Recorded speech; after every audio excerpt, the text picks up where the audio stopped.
I'm not sure about this.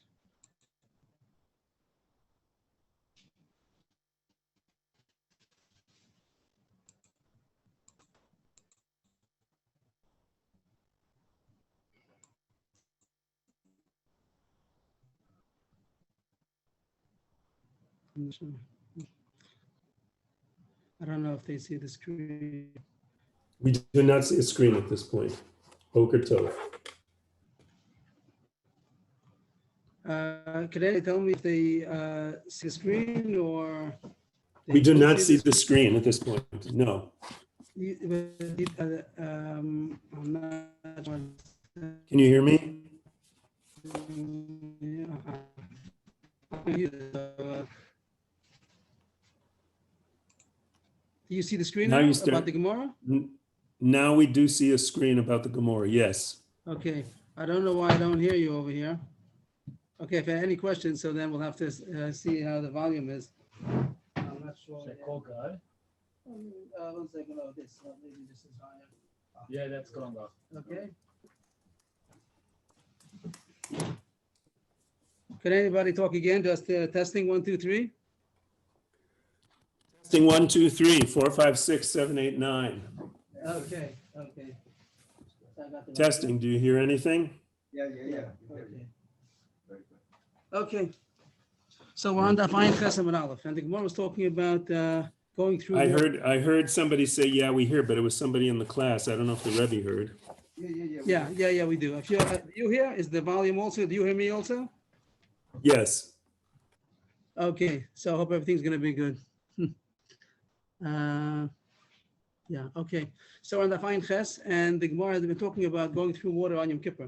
That even though it's usher to have rechitza, to wash, but going through water for a purpose, it said over there, going to learn, going to Lakba Pnei Rabo, Pnei Aviv, for a loss of money in order to watch his estate. Also, we wanted to go through the water, but now the Gemara has a new issue over here. In the parentheses, it says that's good for Yom Kippur, but the point is Shabbos. Shabbos, the Ika middle mind. The question is, he's going through water wearing shoes, and there's a very big possibility the shoe will fall off, because that's what happens when you go in water with shoes. So then it's a big chash, he'll pick up the shoe and carry it. So on Yom Kippur, he has no shoes, so there's no problem. But on Shabbos, that he has shoes, that's the Gemara's question. I'm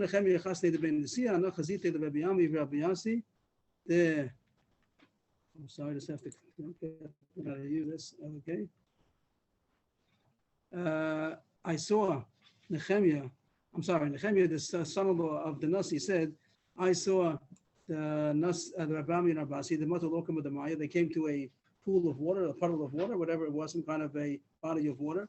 And they did pass through the water wearing the shoe. So they say that there's no chash. The question was, is there chash? Maybe you'll take, the shoe will come off and you'll carry it. So he says, no, there's no chash. Tenach Milo, sandal mai. They say my but they take out the word zikalamema because it doesn't fit so well, and also there's no such gear and the kisvayad. The question is that a sandal is easier to come off than a shoe. Maybe a shoe is tightly fitting, so that's not going to come off in the water. But a sandal is more chash that will come out. Over there. So also I saw Rabbi Chumi said I saw Ravina also that he went through water on Shabbos wearing a sandal. No chash. Not choshesh that maybe it'll come off and he'll carry it. But Ravashi says no. You should not wear a sandal through the water. So it comes out that a shoe is permissible. No chash is going to fall off, but a sandal, which is much easier to come off. So there is a chash that will come off and he'll carry it. Now one comes with a story over here. Reish Kalusa, top line on the screen. Reish Kalusa Ikla Lagrunya, the of Nosan. The Reish Kalusa came to the city of Agrunya, to the house of Rav Nosan. And the Reish Kalusa was a chashav man. I mean, he's also a Talmud Chacham sometimes. Rafram Vakulu Rabbana Nasu Lapirka, Ravina lost the Loasa. So Rafram, who's there in the city, and also all the other Chatimid Chachamim, they came to the shir of the Reish Kalusa, but Ravina didn't come. So that was the issue. Ravina didn't come to the shir. Maybe he wasn't respecting him. The next day, Rafram wanted to make sure that the Reish Kalusa wasn't upset at Ravina. So he wanted to extract from Ravina the reason why he didn't come. He knew he didn't come for a good reason. So he wanted to say, don't think he didn't come because he didn't care about it. He couldn't come. Amalei, my time will also mile of Pirka. So he asked Ravina, how come he didn't come to the share? I mean, he asked him in the presence of the Reish Klusa. The Reish Klusa should hear the reason. Amalei, I have a kavli karoi. My foot was hurting. I couldn't come. My foot was hurting.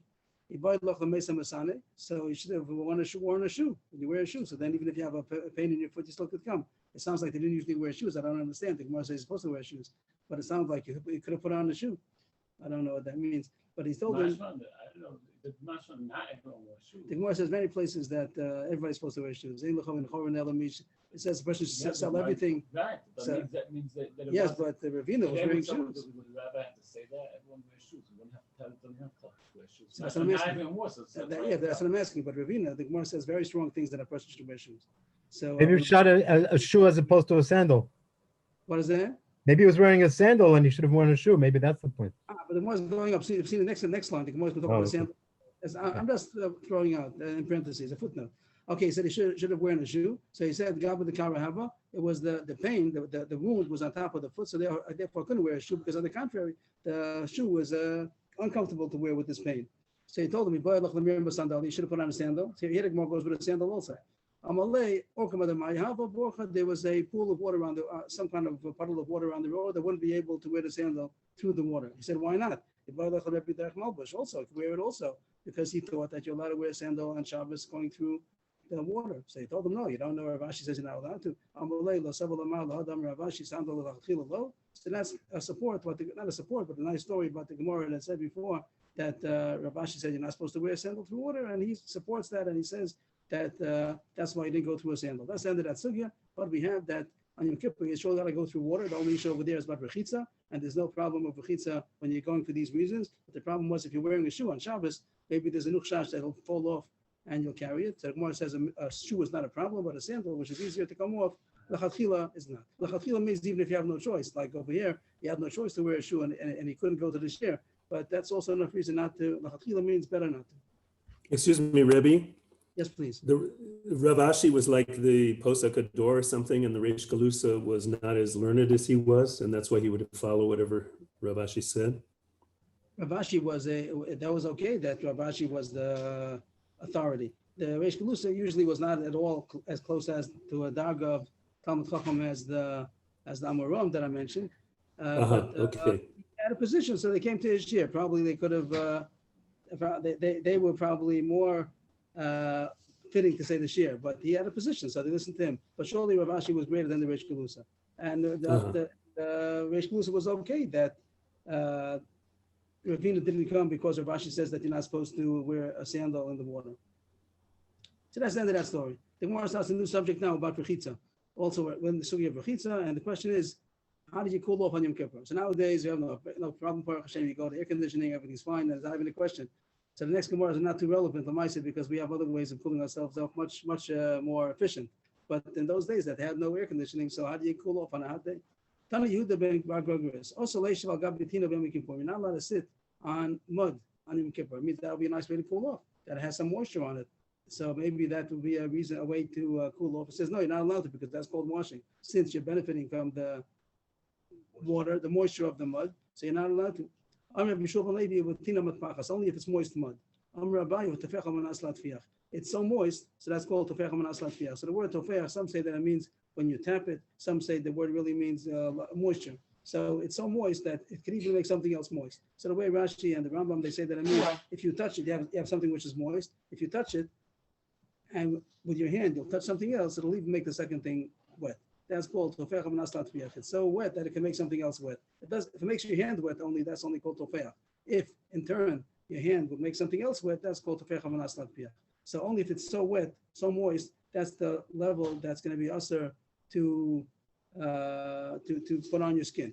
If it's so moist that it would make your skin so moist that it would make something else wet also, then it's considered water, and then you're not allowed to benefit from it. The chiddush is that even though it's mud, it's dirty water. But the issue is that it's the water. Yeah, the issue isn't the mud. It's not a question of rechitza mitzad cleanliness. It means mitzad the hana of the hanos rechitza. He's okay. I hear a chiddush. He's saying hanos rechitza doesn't mean washing for cleanliness. It means wet water. If you're enjoying the moisture. So here it says if it's so moist, then it's also even though it's not clean. Nice point. You're allowed to cool yourself off with peros if there's food that for some reason, I don't know the science, but for whatever reason, that the food would hold on to the cold, it stays colder than the room temperature, whatever that reason would be. So even if the room is hot and you want to hold on to some pears, maybe a nice watermelon, I don't know, or not the watermelon when you open it up, that's very much moist, but I meant the outside of the watermelon. Or Because typically, not the moisture, but the fruit stay cold. So you'd be allowed to touch a cold thing. Means it's not us to touch something cold. It's only us if it's wet. So pears is not us. the rationale is it's over 70% water, and that's why. I'm sorry, I don't hear. The rationale is because they're over 70% water in composition. And that's why. Yeah, but I think that you're not going to be touching the water part. It means you're not going to slice a watermelon. Then for sure will be us. I think maybe I'm wrong. I think the case is all where you're not in contact with the water at all. It's something cold. And No, that's I why think, Matter though, the I fruit think contains the. he's saying that the water, Water content is the reason why it. okay, but even so that's okay. Even though the water content is the reason why it's It's cool. cool, that does make a difference since Right. you're not in contact with the water. Right. Okay, good. Rabbi Mistani b'kara, Rabbi Mistani b'yanuka. Okay, now the kara is a gourd, a squash. So also example of a fruit that probably also it's cold and you're allowed to hold it next to your skin in order to cool yourself down. And Rabbi Mistani b'yanuka. The word yanuka means a child, which would mean for some reason I don't know that a child has a cooler skin. Don't tell me, I just will say to share the child's body, it doesn't have such body heat. Okay, if that would be true, okay, fine. If that's the fact, so then that would mean that by touching the child, so then also he would cool off. There's a different case of butzini. Butzini, not a yinuk at all, has still to do with the subject of our fruit. Butzini means a small squash. It's called butzini. Kara, butzini, different gears in the Gemara. Rava Mistani b'kasa de kaspa. Rava would take a silver cup, and that's how he would cool himself off. The silver is it keeps cool. Amar Papa. Casa de Caspa Mala Yosef Shari. If it has water inside, if it's a full cup, then it's a big shash that's gonna spill over. So then don't use a full cup of water to cool off. But Chaser Shari, if it's not full, so then it's mutter because even though the water content, like you say, is the reason why it's making it the silver cool, but that doesn't make a difference. You're not touching the water. You're allowed to touch the silver, even though the water is what's making it cold. But the pachra, but if it's made out of earthenware, then it's also even if it's not full. Why? Because it penetrates. The water penetrates the klicheres, and then even if it doesn't spill, there's moisture on the outside of the kli also. Rebbe, that's exactly our answer to the fruit also. The fruit is like the pachra, and the kasa is insulated, but the water content in the fruit, because of the way fruit is composed, the skin like bears the water inside. It's like pachid, like in the sugi of kedushin, like pachid, the dam is pachid. So it's a similar idea. So I think that the fruit is like the pakra, and that's why it should, you would think it should be aser, whereas the kasa is not like the pakra. But we're saying I would think it's not. I think that it's like silver. That's the reason why it's mutter. The reason why it's mutter, it's down to Paris, is because it's like silver and it's not like pakra. If it would be like pakra, it should be aser. And I think we see that the fruit don't have moisture on the outside. I think it will be similar to the kasa de kaspa, and that's why it's mutter. Okay. not on the outside, but the Havamina is a good Havamina because it's pucky. That's the way it is. You feel the water from the inside, but it doesn't come outside, and therefore it's more like the glass than it is like the pachra. But the Havamina is it's more like the pachra. Okay. Papa, or I don't see what it is. Omakasa the kaspa chasanami. He says he argues. He says that even a silver cup which doesn't penetrate at all, doesn't get absorbed, it's also was even if it's not full, mishum de because it'll might slip.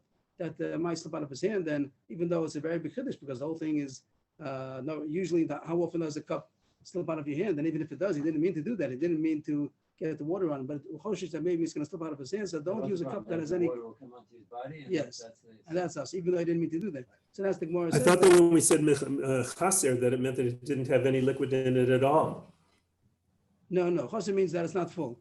Mole means that it's full, and then it'll spill over. Chaser doesn't mean empty. Chaser means that it's not full. So he says it's mutter because it's not going to spill over. But he says no, even if it's not going to spill over, it's the case of before also. We said when it's mishkal, if it's empty in the gamri, you're surely allowed to take an earthenware vessel if it's empty completely. There's no problem. But the point is that when it has some water in it, so then it penetrates and it'll come through the other side. But now the Gemara says that even Kasa the Kaspa, even if it's silver and it doesn't penetrate, doesn't get absorbed, but also it might slip out of his hand and also spill onto him. So that's also us. So not to hold any kind of kli which has water. If it's empty, it's mutter. Ziri Bar Chama Ush Bezichnin, the Rabbi Yamar, Rabbi Abasi, Rabbi Shul, Levi, the Kol Rabbanan, the Kesari Hava. Ziri Bar Chama was the host. He must have had whatever people knew to come to him when Rabbi Amir Abasi would come, and Rabbi Shul Levi and all the Rabbanan of Kesari, they would come to Ziri Bar Chama's house. So he told the son of Rabbi Shul Levi that I have something that I can tell you about your father. Rabbi Shul Levi, it says he was there. He used to come with the Kesari. He would come to whatever happened over there. Okay, I didn't mean to do that. Okay, whatever that happened over there. Okay, so we told them. Why would we make it's like a gezerah la gezerah? Why is mystery if you're worried? I don't know. It's a big chiddush that we asked him. Maybe it's going to spill over, and even if it spilled over, he didn't mean to do that.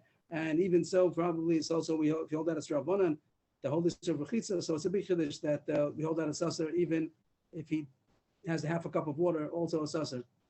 Sierra Gemara says that Ziri Bar Chama was the host of all these Rabbanan. He told Rav Yosef, the son of Rabbi Shul ben Levi, Bar Uriah, the son like Ben Talmud Chacham, or maybe he was a Talmud Chacham, or the son of a Talmud Chacham. Let me tell you a good thing that your father used to do, because he was the host. He knew what Rabbi Shul ben Levi used to do. Sierra talks about him at Pachas. The Gemara is going to talk about a garment, a towel, and how it's possible to use it in order to cool off on Yom Kippur at Tisha B'Av when you're not allowed to wash, that there's an eitzah of how to get cooled off. So just an introduction to this Gemara. There are many Gersos. The Ramban says that there are no two Gemaras that have the same version. There's so many versions in the next Gemara, so a lot of confusion in the next Gemara. But we'll get the general, we'll say what the Gemara says, and we'll try to get something out of it. And again, nowadays people don't use this because air conditioning, no one does this nowadays. Baruch Hashem, a generation ago they were doing this to cool down on Yom Kippur. See here it says, he had a towel, a kerchief. Yom Kippurim, yes, also commit kelim leguven. On every Yom Kippur he would soak it in water, and then he would also dry it out. He would wring it out, so it shouldn't be full of water. L'chor, it has to be less than tefecha manas lat piach. Before we said that if it's so moist, then it'll be considered water. L'chor, all this is less than tefecha manas lat piach. He would wring it out. It still has some kind of moisture left in it. So the next day on Yom Kippur, he would wipe his face, hands, and feet with this moist towel. Every Tisha B'Av, it seems he did something else. If he was more lenient on Erev Tisha B'Av, and over there he would also soak it in water, but he didn't bring it out. And the next day, but with evaporation over the night, it would also lose moisture. And the next day, also, I don't know why it only says on his eyes. How about Panavil Davaraglav? I don't know.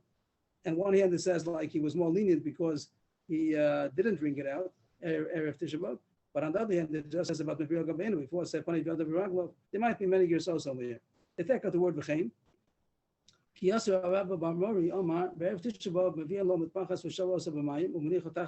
this is a different gersa of somebody else who did a little different, or maybe it's a gersa up. Sorry.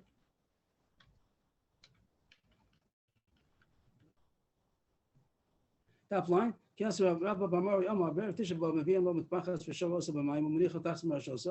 Also, it seems to say that he didn't wring it out. On Erev Tisha B'Av, he would get him with pachas, a kind of towel, and he would soak it in water, and he would leave it under his head, which just means that he would not bring it out. He would leave it till the next day. And the next day he would wipe his hands, his face, hands, and feet, which all the Gemara changed now is that instead of Mavir Gaveina, it says Panav Yod Viraglav. But again, there might be different gersos over here.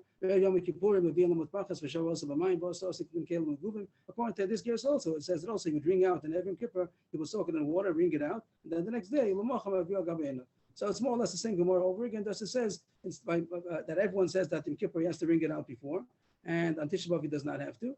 And the difference that it talks about is that did he use it to wipe his eyes? Did he use it to wipe his hands, face, and feet? Okay. Amalei Rabbi Yaakov Rabbi Yirmiyah bar Tachlifa Ibchar Mitlan.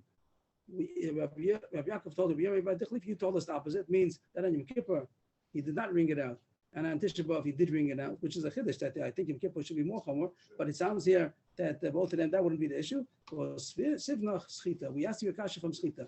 Schita means that there's an issue of Schita on Yom Kippur. Like every Shabbos, you're not allowed to wring it out. So if you can have something which is quite moist, there's a chash will wring it out. even though it's not just a big shach, he'll ring it out. Why should he ring it out? Why would he ring it out? Because he doesn't want to be over the issur of washing on Yom Kippur. But he might by mistake ring it out, and that's the issur. So he says that if anything, it's more mustaber the other way. The other way is that we said that if Yom Kippur has to be wrung out, then it's not so much liquid. There's no shach will ring it out more because it's already wrung out. But on Tisha B'Av, he doesn't have to ring it out because there's no shach that'll bring it out on Tisha B'Av. So that's the end of the Gemara. It seems, yes. Tisha B'Av and Yom Kippur both D'oraisa? No, Tisha B'Av's Rabbanan. Okay. So I would think that for sure Yom Kippur is more chomer. But the Gemara says the Gemara doesn't see that it should be more reason to be a drier towel because of Issur Yom Kippur.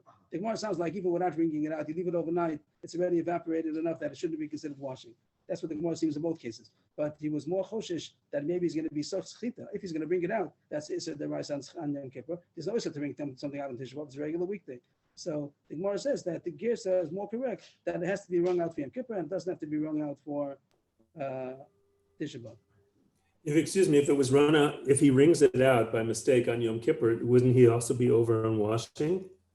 But the fact that he's wringing it out, the water's going to come out and then he will have washed. I imagine not, because he's not doing it for the purpose of washing. He's just doing it to wringing it out. So as far as washing, even though his hands got wet, that wasn't his purpose. I imagine that wouldn't be a problem. I thought that he didn't have in mind to wring it out either. He would just want to cool off. Who would wring it out on Yom Kippur? Yes, but that's a show. On purpose. He did a Issur D'oraisa, a Chiyuv Kares B'Shogeg. But as far as Rechitza, if he doesn't have a mind to wash, then it sounds like it's not considered washing at all. Oh, because it's only to Rabbanan, maybe. He didn't mean to wash. It's not called washing. It's like you had before. You can go through the river also if your purpose is to go through the river, not because you're getting very wet over there, but that's not your purpose. So that's not. Isn't washing is D'oraisa? No, it might be. That's the question. Was the rice, but it's not called rechitza. If he's not doing it for that purpose, it's called a davar shem miskaven. By the case. If I want to cool myself off and I press too hard, then I squeeze. I didn't mean to squeeze. I just meant to cool myself off. No, the one is talking about that he might squeeze it. He might not the way you're presenting it, that he's gonna by mistake not unintentionally squeeze it. He's gonna squeeze it. He's gonna forget that it's Yom Kippur. He's gonna squeeze it out for the purpose of squeezing it out. Okay, it's a little hard for me to. Makes sense. It's like saying no, not exactly. I want to have Oneg Shabbos. I want to have Oneg Shabbos, so I might forget and cook something. Not because I want to. I don't get it. Like if he knows it's Yom Kippur and he can't squeeze, why is he purposely squeezing? He forgot that you're not allowed to squeeze on Yom Kippur. Like every time a shogeg, he opens light by mistake. Oh, a shogeg. Okay. Okay. The Gemara continues. New Gemara, new sugya. The whole Gemara now is mamish a bonus. We're going off the subject. We're going to come. We only brought this whole story in because of the bottom line that there's going to be a second question. But the first question has nothing to do with us. But we get a bonus of a sugya someplace else. The Gemara says in the top line, Amrav Menashe bar Tachlif, Amrav Amram Rabba bar Rachana. Shalu Asher Belezer. Asher Belezer, the following question. Nothing to do with us at all. Zaken v'yoshev yeshiva tzarich litl rishus lantu b'chor so ein tzarich. The halacha is that a b'chor, a firstborn animal, a cow, a sheep, and a goat. So it has the name of a korban. If it gets a mum, then you eat it as chulin. In order for a rav to paskin that this is a mum and it's not a korban, it's you're allowed to eat it. Of course, it still has it's given to the kohen. There's still some halachas about it. It's a b'chor bal mum. But in order to paskin that this is a bal mum, there's you need special authorization. Even though he's a big Talmid Chacham, it's not enough. He has to go to the Nasi, he has to go to the Reish Galusa to get authorization to be Matir B'choros. The Gemara is going to say soon the reason why they made this is in order to give cover to the Nasi, that everybody should have to come to the Nasi to get authorization. Even though they were big Talmid Chacham, but you have to get Rishus from the Nasi. So here the question was, how about somebody who's a member of Sanhedrin? He's on the Sanhedrin. Maybe that position, he doesn't have to get Rishus from the Nasi. He's already in such a high position, he doesn't have to get Rishus from the Nasi or not. That's the question. Zaken v'yoshev yeshiva, a Talmid Chacham who is part of Sanhedrin. Tzarich lita, you have today MK, the member of he's a member of Sanhedrin. So Zaken v'yoshev yeshiva. Does he have to get permission from the Nasi in order to be Matir B'chor or not? Maybe it's included in the fact that he's a member of Sanhedrin that he doesn't have to get special authorization. What's the question? This the question was the following. They take out the key. They left this one thing for the Nasi in order to have some kind of a high position. Liz Gader is like Liz Gadel. They should have a high elevated position. The fact that all the Chachamim have to come to them to get authorization for being Matir B'chor. So the question was, so then he's like anybody else, and even though he's a member of Sanhedrin, also he has to get Rishus in order to be Mater B'chor. But that position, maybe not. That's the question. They wanted us to give us the background, like I just said, that I got it from the Gemara, that usually in order to Mater B'chor, it's not enough that you're a Talmud Chacham, you have to get a certain authorization. Does the Zaken, the Yoshev Yeshiva also have to have that? The term Zaken that it should be Shiva means Someone in Sanhedrin. He's part of Sanhedrin. why is it called Yeshiva? The Gemara said before also something about I forgot the Gemara's term, but also said about Yoshev Yeshiva many time ago. Then that also means Sanhedrin. Okay. It sounds like I'll take your word for it. it means It's strange to me. why the word means that? Why does Yoshev Yeshiva mean that? I think that the Gemara says the same terminology before. Maybe we have Rome. It's like over there. That Gemara that I spoke about. It goes over there. So it means that the author is the authority. Maybe the authority of, it doesn't mean Talmud Yeshiva. It means exactly more the opposite. Maybe it just means Talmud Chacham. Okay, I hear the question, but that's what it means over here. Okay. Amar Reb Tzadok ben Chaluk al Raglav Amar, Ani Risi Yosef Yossi ben Zimra Shazak and Yosef Yeshiva Amar B'Mala Mizkeno Shel Zev Not Al Rishus Lati B'Chora. So somebody testified. His name was Reb Tzadok ben Chalukah.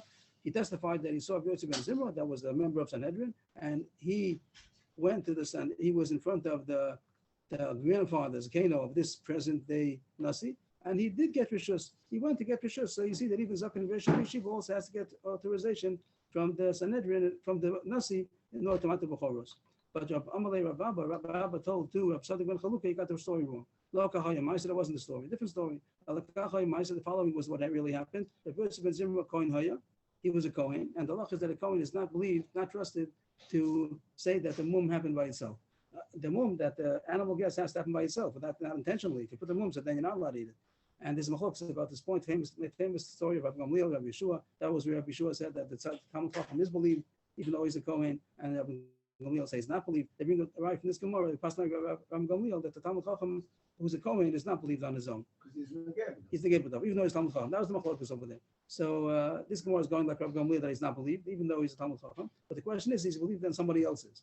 Could the Kohen, Talmud Chacham, testify for a different Kohen that it got a mum by itself? That's the machlokes. So this was a Yosef ben Zimra's question. He was a Kohen himself. This was what his question was.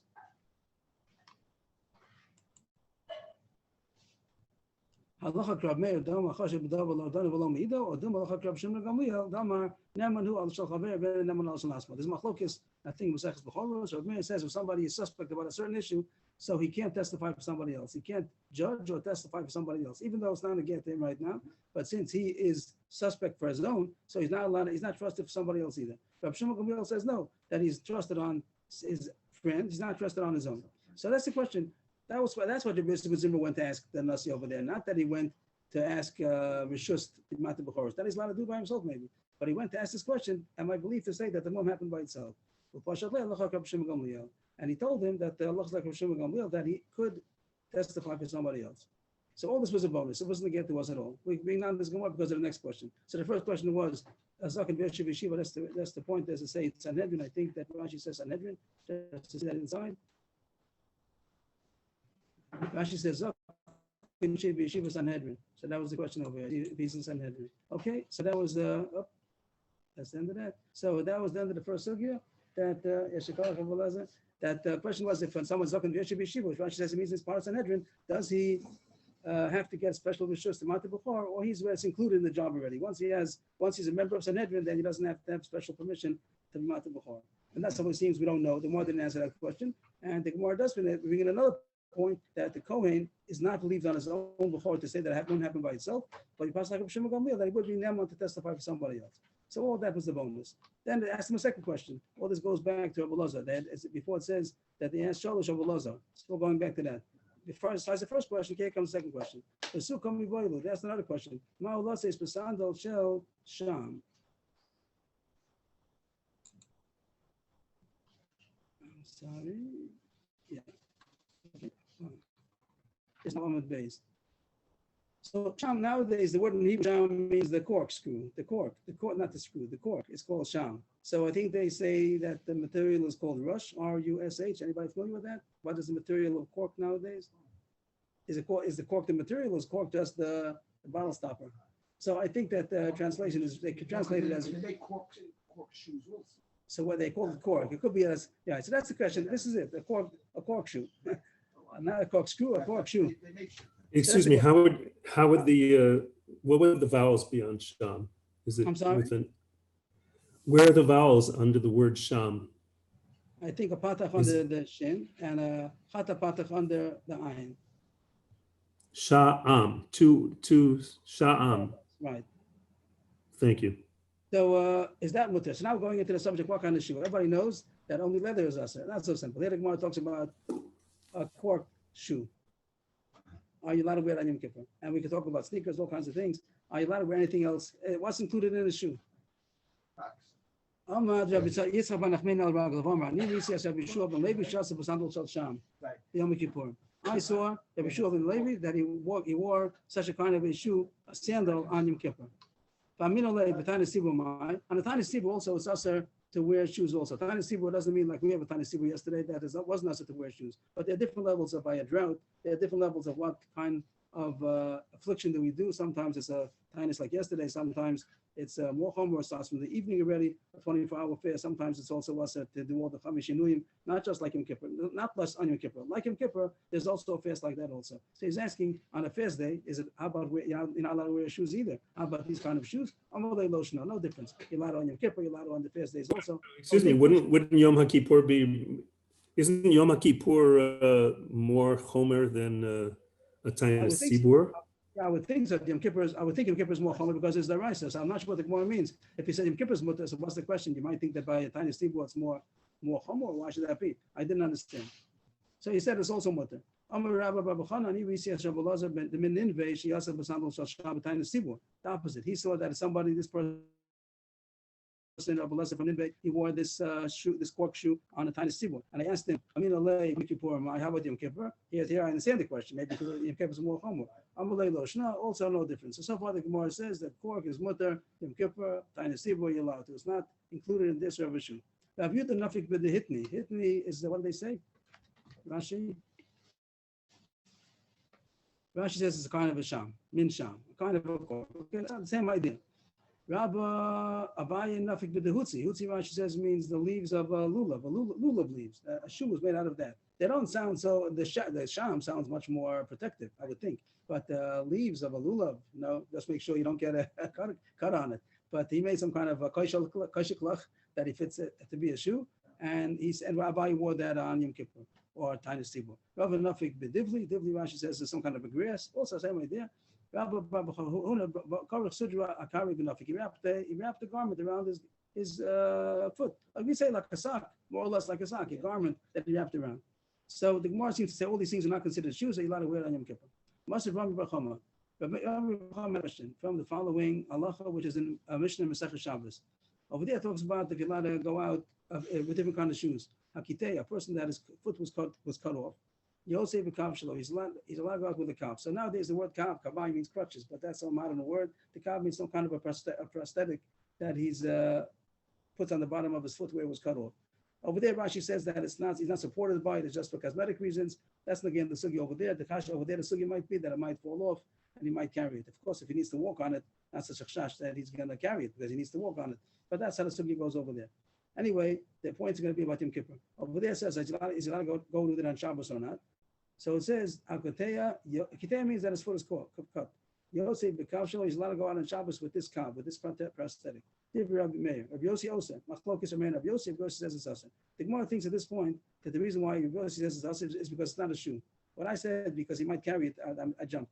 The Gemara thinks at this point, Rabbi holds that it's considered a shoe. Rabbi Yossi says it's not considered a shoe. And that's why it's asa on Shabbos, because it's not a shoe. The Brisa says that both Rabbi Meir and Rabbi Yossi, who say Machlokes, if it's mutter on Shabbos, everybody agrees that it's asa on Yom Kippur. So the logic should have been the opposite. The logic should have been if it's a shoe, then on Shabbos it's mutter, Yom Kippur it's asa. Besides this, you're carrying on Yom Kippur, but on Shabbos you're not allowed to because it's not a shoe, and on Yom Kippur it's mutter because it's not a shoe. That's the reason why you're allowed to. And here it says, aesthetics have really changed. Today they're really an extension of the person's limb. It's better than a shoe. Right, so I tried to say that Rashi over there talks about that he doesn't lean on it over there because it's only for cosmetics. Rashi over there says he doesn't lean on it. It's not used to support him. So it's not a good translation to say for aesthetic, a cosmetic foot. But anyway, what the Gemara wants is this one point, that the Gemara sees according to Rabbi Yossi, it's Asr on Shabbos, means it's not a shoe, and still it's Asr on Yom Kippur. So you see that even something which is not a shoe is still Asr. That's how Rashi learns the Gemara, that all these are tearing before is because it's not called a shoe. But here you see that Rabbi Yossi holds even something which is not a shoe is still Asr on Yom Kippur. That's the Excuse me. I thought that it was only if it was leather. Well, isn't this cup made out of wood? That doesn't matter.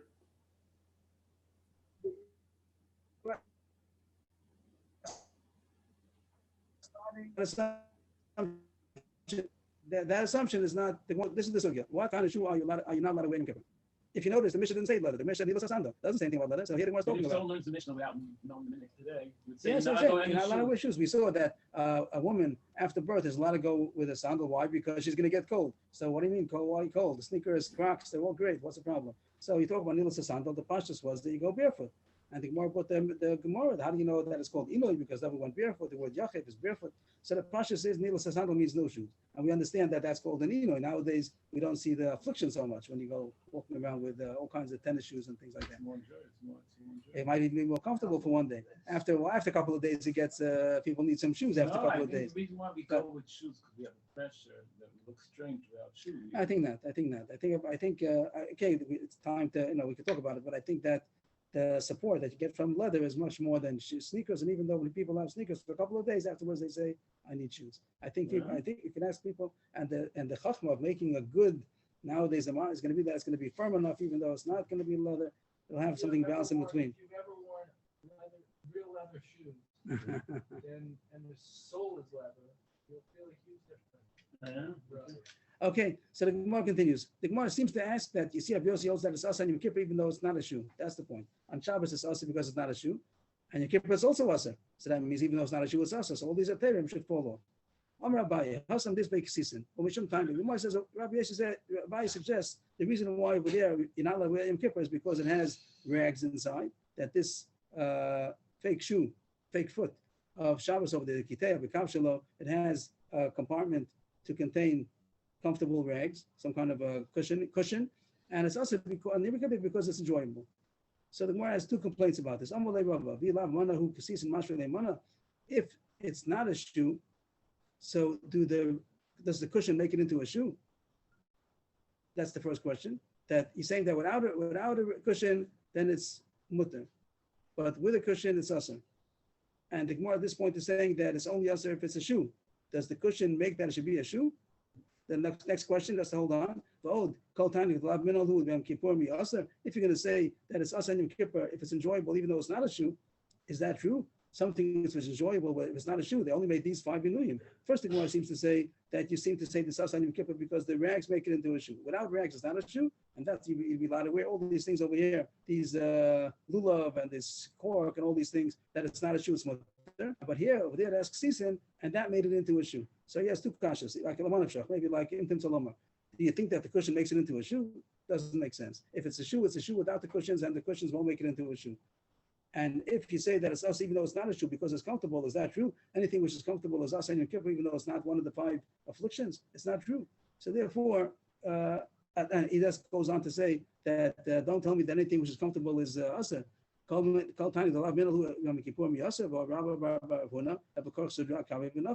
even though it was a cushion on his foot, he put the garment around his foot, he's still on Yom Kippur. So you see that just because it's comfortable doesn't mean that it's also on Yom Kippur. The whole question is it a shoe? If it was against comfort, they would do something to make it not comfortable. If it was against comfort? If they wanted to wear some sort of foot covering, Yes. and if it was against the fact that it needed to be comfort, They would make it do uncomfortable. something But- that would be uncomfortable. Right, they got like to go barefoot mamish, but he did make it comfortable for himself. So you don't say every comfort is asa. So the only is it a shoe? So back to the subject, is it a shoe or not? So the Gemara says, it seems that the Gemara's kasha is not on this point. To put a rag around, that's surely not asa. That the Gemara doesn't consider that. But the Gemara thought the other things that are a chatzi shoe, maybe it should be asa if you say that the kav of the kiteya his fake foot is usher, even though it's not a shoe. So these other things also should have been usher. That's what the Morris Kasha was. But Odman, the Tony Sefer, he says also your whole shot is not true because it says in the end of the mission over there in Shabbos, base kibul ksis tome. Over there it talks about this fake foot over there, and it says that it's not makabel toma. It's not susceptible to tummy because it's true teklayes. It doesn't have a compartment, and then it ends off. But if it has a compartment in order to put a cushion inside, then it is tummy. So it means we're talking about till now a kind of this fake foot which doesn't have a compartment. Michlal. The Reisha this like Sisan Askinan. So your shot is wrong. You say that over there it's only Yasser because it has a compartment for rags, and that's why it's comfortable. That's why it's Yasser. First of all, comfort's not a reason why it should be Yasser. And second of all, it says over there Beferish that it's talking about no cushion inside. So therefore, a new terrace. Elam Rava. The Olam Tikul Yamu Minalhu. Over Shabbos, he says different. That the reason why it says over there, we had the wrong shot. He says, yeah, I got the wrong shot. You thought that it says over there on Shabbos is a machlokas of a smutter because is it a shoe or not? And then you keep everyone knows that it's usher, even though it's not a shoe, it's still usher. That's not true. That's a mistake. Everybody knows that it is a shoe, and therefore you keep it's usher. So how come on Shabbos everybody knows that it's usher? If it's a shoe, what's the problem? Now the Gemara says the reason is because maybe it'll come off and he'll carry it. Shabbos the Machlokes is by Shabbos in the following issue. Marasava Gazvina Dilma Mishtamet Vasila Suyadal Amis, or Marasava Logazvina. Machlokes is might come off this, like Rashi over there says he's not doing it for supporting his foot. Then no Kshash is going to carry it. But he doesn't use it for support, only for cosmetics. So it might fall off and he might carry it. That's the reason why it says around Shabbos. But it is considered. It's the same reason we gave for Nashim with Takshitim on Shabbos. Same thing. The same reason as what? Takshitim? Nashim with Takshitim. Over there, it's because she might take it off in order to show somebody. Here, it might fall off, but that's a chash, might come to carry it. But not. But while you're wearing it, it is considered a shoe. That's the end of the sugya of what kind of shoe is asr. So what do you get out of the Gemara? So just to point out, I don't know how it fits into the Gemara exactly, but in the Shulchan Aruch, in the poskim, there are three opinions. The famous opinion is what everybody knows, that it's only asr if it's leather. I think the Shulchan Aruch says like that. But the Rishmur brings down there are three opinions. One is dafka leather is asr. One says wood, with like sham, wood is also asr. And one says anything which is protective, which protects the foot is also wasa. And the Mishnah Berurah seems to say that in Europe, he's talking Europe, he says that the custom is like the third opinion, that anything which is comfortable, everyone went with socks. So that was the custom in Europe, that everyone went with socks. They didn't have sneakers, or they didn't wear sneakers. They didn't do all these things, galoshin and stuff like that. So nowadays, yeah, so that's what, so it says if you go in a place which maybe is dangerous, then you're allowed to, we'll see the bottom of the page, but it's like the Minik Pashit. The Mishnah doesn't even make a deal out of it. But he says that the Minik Pashit is only to wear socks. Nowadays it's the opposite. Nowadays the Minik Pashit is to wear sneakers. And if some people are machmir like the third shita, in the Europe, the Mishnah says that the Minik Pashit was to be machmir like the third shita, not only leather is aster, but even wood and anything which is protective. Apart from the mash, the Gemara is more mash like that, no? Which Where way? the Gemara say dafka leather? Yeah, it doesn't say dafka leather. So the leather for sure is aster. That's the most aster. That's for sure. But now the Gemara says you might come out that everything is mutter. After the Gemara says that sham is mutter, so why say it's aser? At this point, the Gemara you might say everything is. I could see the Gemara. Everything is based on this Gemara, I think, and I don't know how the three sheetahs come out. The Mishnah brings it down. I think it's Siman Tafrei Shud Gimel. I think that's where the halachas are. And the Mishnah brings down these three opinions. It has the minig is to be machmir. But I must say that today the minig is not to be machmir. Today the popular custom is to be meko, like the Shulchan Aruch says that only leather is also. New sugya about children. Tan Rabbanan. So children, we know gila chinuch, lo gila chinuch. If they're educational age, then you have all of the mitzvahs, and if they're below educational age, it's mutter.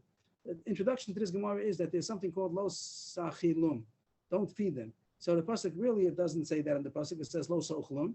But there's a drash to say lo sachilum, which is a general issue by all kinds of educational things. That even though he's lo gila chinuch, he's below the educational age, and you're not allowed to be mechanech, but you're not allowed to give him the isser manually. You're not allowed to actually feed him isser. That's a new isser. Besides, even though he's lo gila chinuch, you're not allowed to give him isser. Does that mean that if he asks for it, you can give it to him? No, he takes it by himself. You don't have to stop him, but you're not allowed to give it to him. What if he asks to put it in front of him? I think not. I think it's also called lo sachilum. I don't think it only means sticking it to his mouth. I think that it means giving it to him or making it. You don't have to take it away from him, but you're not supposed to give it to him. That's the introduction, and that I think is true. I mean halacha, that even though when there's lo gila chinuch, you're not allowed to give him issa. So we'll leave it at that as introduction. Now the Gemara wants to know about the Yisurim of Yom Kippur. So I think the whole Gemara is talking about Lo Yigil Chinuch, that he's less than educational age. Once he's educational age, so then you have to educate him. Now the Gemara says, Tan Rabbanan, Tinokesh Mutarim L'Kulon Chutz Me'Nil Sasando, that the children are mutter everything besides wearing shoes. That means you don't let them wear shoes. They're supposed to go barefoot. Of course, barefoot again nowadays means you wear sneakers, whatever that means, but the issue of wearing shoes applies to children also. So the Gemara says, why is that? Why should that be? Mashna Nil Sasando Damri Inchi Avdulay. The Gemara is trying to figure out why should shoes be worse than anything else. Maybe because children can't put on shoes by themselves. So if they're going to see a child walking around with shoes, they're going to say that somebody put it on him, and they were transgressing the Isra of Lo Sachilim. You're not supposed to, even though he's allowed to wear shoes, you don't have to stop him, but you can't put the shoes on him. And usually the kids don't put the shoes on by themselves. So that's that people will think that somebody put it on him. That's the reason why maybe we're going to say don't let him wear shoes, because people will think, even if he puts it on by himself, even if he puts it on by himself, people will think that you put it on him. So don't let him wear shoes. But then the Gemara says, if that's true, then Hanach Nami Amri Inshi Avdulay. If you see a child that's bathed, anointed, also, how did he get that? He didn't do it himself. Somebody did it to him. So over there also you should say it's also because people don't let him wash because people will think you washed him. The Gemara says no. People will say that they washed him yesterday. Just because they see that a kid is freshly bathed, it doesn't mean today. It could have been since yesterday. So there's no chash. But by shoes, the Gemara is going to say right away that shoes he didn't put on the shoes yesterday. He wouldn't be wearing it overnight. Why would people have tightness on him? They should also assume that he put on the shoes, that you put the shoes on him yesterday. The Gemara says no. It's impossible that the shoes are here since yesterday. It can't be that since yesterday to put the shoes on him. If somebody wants to taste, Shmuel said that someone wants to taste the taste of death, he should wear shoes and go to sleep. That means that it's not healthy, or whatever you want to call it, to wear shoes when you're sleeping. So people don't wear shoes when they're sleeping. And therefore the child who Yom Kippur in the morning is wearing shoes, people know that somebody put it on, or they'll assume that somebody put it on today. But shenki and washing and anointing, if they see the kid is washed and anointed, they'll say, they did it yesterday. The kid didn't do it himself, but they did it to him yesterday. But putting on shoes, if he's wearing shoes, they're not going to assume the kid put on the shoes by himself. They're going to assume that somebody put on the shoes and you're not allowed to. So they'll be choshen. It sounds like a marasayan that someone was over, someone transgressed Israel lo sachina. So the Gemara doesn't like all this. The Gemara says, it says, if you go back to the Raisa, it says, Tinokos mutarim. This word mutarim doesn't sound just that they're allowed to wear it themselves. It sounds like you're allowed to put it on, you're allowed to do it to them. So till now we assume that everything you're not allowed to do. You're not allowed to do to them, not washing also. But if they did it, that's okay. But putting on shoes, even if he did it on his own, you have to stop him. But not Gemara is changing. The word mutarim means that you're allowed to do everything. You're allowed to put it on them. So now Gemara is asking, so how come you're allowed to wash him? How come you're why? And dafka shoes are not allowed to. So the Gemara says, the word mutar sounds that you're actually not everything's mutar. So the Gemara now says a nupshat. They made a special letter that you are allowed to put shoes on the child. No, the other way. That you are allowed to wash him. You're allowed to wash him. You're allowed to anoint him. Of course, eating and drinking, surely. But even Tashlamit is not in the question over here. So it's only a question about washing and anointing. So the child needs it for his healthy development. I don't know what's going to happen in one day if you don't wash him, but the Gemara says that since there's a normal way that children grow, healthy child development is that he should be washed and anointed, so it didn't make a gzera. And even though here they say maybe it's mashma that it's Rabbanan, the whole list is only Rabbanan, maybe the Arba Inuyim, that's what the Ran, maybe that's what the Ran seems to bring up, right? So they didn't make this gzera, and you're allowed to actually wash him. Till now, the Gemara assumed that you're sure you're not allowed to wash him because lo sachilim. The only question was, if he's washed by himself, could you allow him to go around like that? And by shoes, everything was up if he did it by himself. Not Gemara changing that they made a special heter that since the child needs it for his healthy development, you're allowed to even wash him and anoint him. But shoes, nothing's going to happen if he doesn't wear shoes for one day. That's called lav risai. That's not his growth. That's not his natural development. You don't care if he doesn't wear shoes for a day, but washing you do care about. The Gemara says, how do you know that's the way children need that for their growth? My mother told me. They always say it's not his mother mamish because his mother died in childbirth, but his wife took care of him. The way that a child grows is with hot water, being bathing, and oil, washing and anointing. God report that he got a little bit bigger, base of a kutcha. Then he should eat eggs with kuta. Kuta is some kind of a dip. The little porter, you got to be bigger to pour money. Then he should break things. It's very good for the child development, emotional health of the children that they should break things. That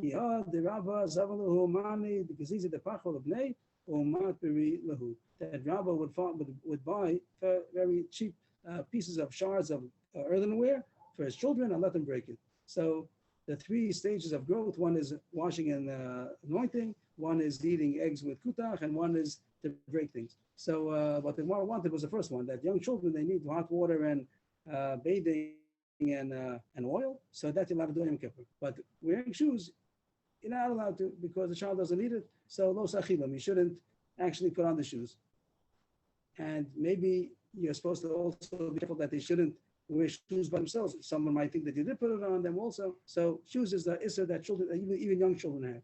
But as far as eating and drinking, surely they're allowed to eat and drink. We're going to see later on the sukkah is going to talk about tomorrow about what age do you start being mechanech them a little bit, what's called the gil chinuch. And here, as far as washing them, you're allowed to wash them and also anoint them because they need that for their growth. So then they didn't make the gzera. And shoes, not to put on shoes on them. The Mishnah continued about machlokes about a melech and a kala yichasu b'nei. Rabbi Elazar says that a king and a kala, which the Gemara is going to say soon means 30 days, are allowed to wash their face. Also, you might say from here also that's much better, that's Rabbanan. If it would be the right, so they wouldn't have permitted it maybe. But the Gemara continues. The author of our Mishnah is Hanani ben Tradan because he's the one who says in the name of Rabbi Elazar that it's mutter. And our Mishnah says machlokes, Rabbi Elazar says it's mutter, the Chacham say it's asar. And he is going to bring a price that Rabbi Hanani ben Tradan is the author of all this. The Tanya, it's not going to say the Chidushim over here, besides the fact that Rabbi Hanani ben Tradan is the author. Amelach v'akala lo yichasu espeneim. Rabbi Hanani ben Tradan omer Mishum Rabbi Elazar. Amelach v'akala lo yichasu espeneim. The first machlokes mentioned in the Mishnah was if the king and the kala are allowed to wash their face. Tanakama says no, and Rabbi Hanani ben Tradan, that's what's added on, and the name of Rabbi Elazar says that they may.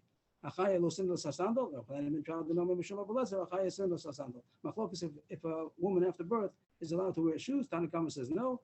Rabbi Hanani ben Tradan, the name of Rabbi Elazar says yes, you may. My time. How Melech my time? How come a king is allowed to wash his face? The pasuk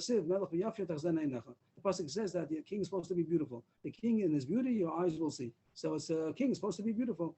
It sounds again like it's Rabbanah. If we answer the rice, that's a chiddush that it'd be permissible for a king. So again, the Ran holds that it's Rabbanah, the whole issue of washing. Kala my time. How come we permit a kala to wash for the first 30 days? As we'll say, I want to know that yet. Kadesh let his gana abalish. She shouldn't become. What's the word? Iskana, Gnai. Degraded. Last thing, degraded, repulsive to her husband. Wait a second, on the king's exception, A king and a kala, both of them are allowed. The king is always allowed to wash. is that connected to the same idea as Nasi? Whereas Kabo? It's over there. The Nasi was a special. They made that he should be an authority. Here, there's the beauty of the king. So does a king mean dafka a king, or does it mean a Nasi also? No, I'm saying It sounds like the dafka a reason king you were saying was to keep the Nasi on a high keep level. the king on a high High level, yeah. Here it Like said, the Nasi's on a high level. yeah, good. And a kala that she should not become disgusting to her husband. How long is she called a kala? A king is always a king, but a kala, how long is she considered a kala? 30 days. Over there, it's talking about, what is the subject talking about? Over there, Rashi is down. What is the issue of the kala? It's talking about Avelos, that a kala who's in Avelos. So it says that the first 30 days of being a kala, she's allowed to still put on her cosmetics, even though she's in Avelos. So you see that at Shloshim Yom, 30 days, she's called a kala. The Gemara ended off, and now a chaya. How come the Rabbi Elazar also knows that a woman after birth is allowed to wear shoes? Because she shouldn't catch a cold. It's dangerous for a woman after birth to catch a cold. And the Gemara ends off, if it's something because of the danger of a scorpion, then everybody's mutter, not only a chaya. If there's a place where it might be dangerous to walk around barefoot, so then you'd be allowed to wear shoes. So nowadays, you don't need this term anymore because people have all kinds of sneakers and stuff like that. So even when you are allowed to wear shoes, so the postscript will say, but nowadays, if you have a possibility of wearing shoes that are protective, so even though it's true that people are machmer, those who are machmer like that, everything's considered a set of shoes, but surely leather is more than the other things that people wear. So some even matla. So if you have to wear something in a place where it's dangerous, so then better to wear the non-leather shoes. So just to chaz over the highlights that we had today.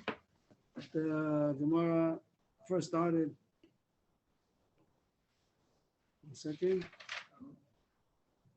The Gemara started about going through water. That even though there's no Isser Rechitza, says the Isser on Shabbos because the shoe might fall off. The Gemara said no problem. A sandal was Lachatchila not. And we have a story over there that he didn't come to the share because he couldn't go through the water with a sandal. He might carry it by mistake. Then the Gemara talks about how to cool off on Yom Kippur and sitting on mud, touching mud. If it's wet, the Gemara talks about peros and all kinds of peros and his mutter. A silver cup. The Gemara comes out only if it's empty, then it's mutter. If it has any water in it, it might be also because it might spill over, even though it's half full. And surely, klicheres is also because it penetrates. But even we pass that even if it will be non-penetratable, non-absorbent, it's still also because it might slip and get them wet. Then the Gemara goes the thing about the handkerchief that was wet and he wrung it out or he didn't wrung it out on Tisha B'Av and Yom Kippur. And again, I think the halacha says that we make it on Tisha B'Av even if it was not wrung out. Machmer on Yom Kippur that it has to be not only wrung out, a little bit a bigger chumrah that it shouldn't even have been soaked in water. Just if somebody used it to wipe his hands after they were wet, so that's enough to make it a little bit wet. That's mutter. But nowadays people don't use these aterim because we have air conditioning, so most people don't use these kind of wet handkerchiefs. Next Gemara brought an agav the sugya about taking rishus, getting permission from the nasi in order to. I'll just finish off. That's to give permission to the nasi from the nasi in order to mati b'choros. Machok is a question. If a member of Sanhedrin also has to have permission or not, and the Gemara doesn't answer it. Agav came in that a kohen is not believed to say that the mum happened to the b'chor by himself, by of itself, if it's his own. If somebody else's, fast like Rosh Hashanah, that there's no chash that he's going to lie for somebody else, and therefore it is permissible to rely on it. What kind of shoes? And the Gemara talks about all kinds of things besides regular leather shoes, about sham and leaves and cloth. And the Gemara, I'm not sure what the Gemara comes out. In the poskim, they had three opinions. The Gemara had a kasha from Kaaba. Over there, the Gemara says by Shabbos, the Kaaba is also maybe because he might carry it by mistake, but it is called a shoe, and that's the reason why it's also on Yom Kippur. As far as what's called a shoe, just again, the Pashtus in the Shulchan Aruch says only leather is usher. That's the popular opinion nowadays. The other opinions the Mishnah brings down is wood is also usher, and maybe anything which is protective. And the Mishnah says in Europe that was a standard custom. Everybody wore socks only, but nowadays, that nowadays the custom is not like that. Everybody wears sneakers or some kind of Crocs, some kind of non-leather shoe. And there are those that are machmir that say that again everything is usher, whatever is protective. After that, the Gemara says about children, and the Gemara says that they were matir to wash the children, even though usually lo sachilum, even if they're below gil chinuch, still it's usher to usually to do something to them. But here it's mutter to wash them and to anoint them because they need it for their healthy development.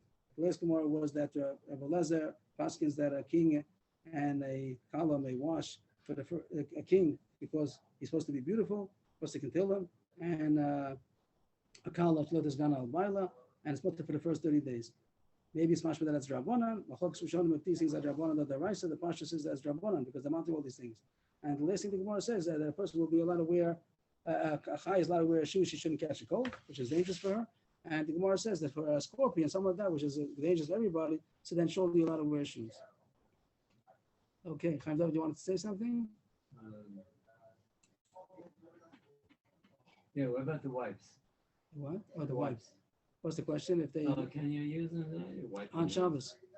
Thinking aloud. It's wet. Saying the question is how wet is it? That's the question. How wet is it? Does it give off moisture? Pretty wet. Before the Gemara is mashma that even though it's not tefecha manas lat kiach, it still is enough to be sochit. That's a chiddush. That it sounds a little bit that there is enough to squeeze out. But by squeezing out by the baby wipes, it's not such a problem. It's not like mamish. The squeezing is only also by a beggar that the squeezing is considered like you're cleaning the cloth. Here, there's no issue of cleaning the cloth. It's a piece of paper. That's not going to be not coming to squeeze. I heard there are those that are not yet the baby wipes. There are those that are not, of course. Some babies, you should use them because the baby needs to be clean. That's not the Gemara. Just to say that one point, the Gemara says, how come we find that young women die? The Gemara says because they washed their children that are dirty on Shabbos. So it's not such a big head. Like, not to say if it's usher, it's usher. I'm not saying that it's usher, but if it's usher, it's not a reason to say it's mutter because the kids need it. So there are other ways. It's not hard to wash a baby, by the way. If you sprinkle on water onto the baby and then you can wipe it, no problem with wiping him. The problem is only that using a cloth in order to get the water out of the cloth in order that's the way you're applying the water. That's the problem. wiping a wet baby is not a problem. So you could put a towel under the baby and spritz water with a spritz bottle, whatever you call it, and that's not a problem at all. And then you take what? Just like cleaning the Yeah, windows. yeah. And then you take whatever you want to take, tissue, whatever, a cloth in order to wipe off the dirt together with the water. That's not chatchila mamish. That's not much no issue. The only issue is when you take something which is already wet and now you want the water to come out. If it only would be the surface water that comes onto the baby, also not a problem. The problem is that you're squeezing. So that's the issue. Of course, there are those that are machmir. I heard a share from somebody over here that said that it is mutter. Goldman, he said that it's mutter. I forgot the details of why he said that it's Yeah, I mutter. think he had 3 reasons. I don't remember. I forgot. Yeah, he was on a share. So there is somebody that says that over here. Some of them out there. And I think some also talk about, depends which baby wipes. Some of them are very loaded with water. Some are very saturated. Some are not so wet. But usually when it's brand new, then they open it up. Then it's fine. Brown. But they have different brands also. So I'm not saying a good answer. I'm saying some say mutter, some say also, some say depends how wet it is. Okay, I hope I answered your question.